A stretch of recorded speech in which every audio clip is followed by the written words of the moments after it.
সূর্যটা মাথার কাছে চলে আসবে ভাই সেদিন। সূর্যের প্রচন্ড তাপে মাথার মগজগুলো ভাতের মাড়ের মতো গলে গলে নাকের ছিদ্র আর কানের ছিদ্র দিয়ে বেয়ে বেয়ে পড়বে। জিহ্বাটা তৃষ্ণায় বেরোতে বেরোতে নাভি পর্যন্ত এসে ঝুলে থাকবে কুকুরের মতো, ক্লান্ত শ্রান্ত ঘর্মাক্ত পেরেশান। ওয়ামা আদরাকা মাল। ইসরাফিলের সিংহায় ফু দেওয়ার ডিউটি হচ্ছে 3 বার দিতে হবে। কয়বার দিছে? কয়বার মনে আছে? খেয়ে ফেলাইছেন মনে হয়। দিতে হবে মোট কয়টা? দিয়েছে কয়টা? বাকি আছে? ওটা দেয়া লাগবে না? আল্লাহ ইসরাফিলকে রুহু দিয়ে আবার দাঁড় করায় দিবেন। সুবহানাল্লাহ পড়েন। সবার আগে ইসরাফিলকে রুহু দিয়ে দাঁড় করিয়ে দিলে উনি ওনার ডিউটি পালনের জন্য আবার সিংহার মাঝখানে ঠোঁট লাগিয়ে তাকিয়ে থাকবে আরশের দিকে। আল্লাহ বলবে, ইসরাফিল এবার 3 নাম্বার ফু দিয়া ডিউটি শেষ কর। সুবহানাল্লাহ। বাড়িতে গিয়া আল্লাহ বলবেন 3 নাম্বার ফুৎকার দে।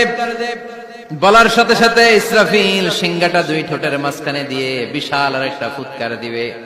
ওই ফুৎকার দেওয়ার সাথে সাথে মিনহা খলাকনাকুম ওয়া ফিহা নুঈদুকুম ওয়া মিনহা নুখরিজুকুম তারাতান উখরা।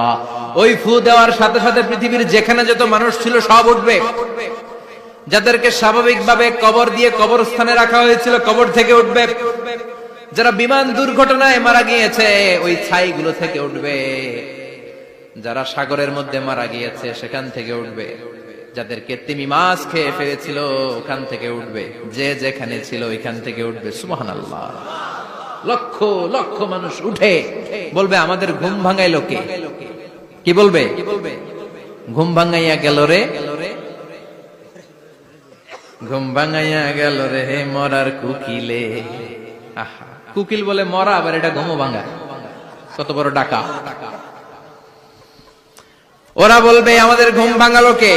ক্বালু মান বা'আসানা মিন মারকাদিনা হাযা মা ওয়া'আদার রহমান ওয়া সাদাকাল মুরসালুন। সব দাঁড়াবে, দাঁড়িয়ে বলবে, ঘুম ভাঙালো কে? সবচেয়ে লম্বা ঘুম দিয়েছিল সাইয়েদনা আদম আলাইহিস সালামের ছেলে হাবিল, যাকে হত্যা করেছে।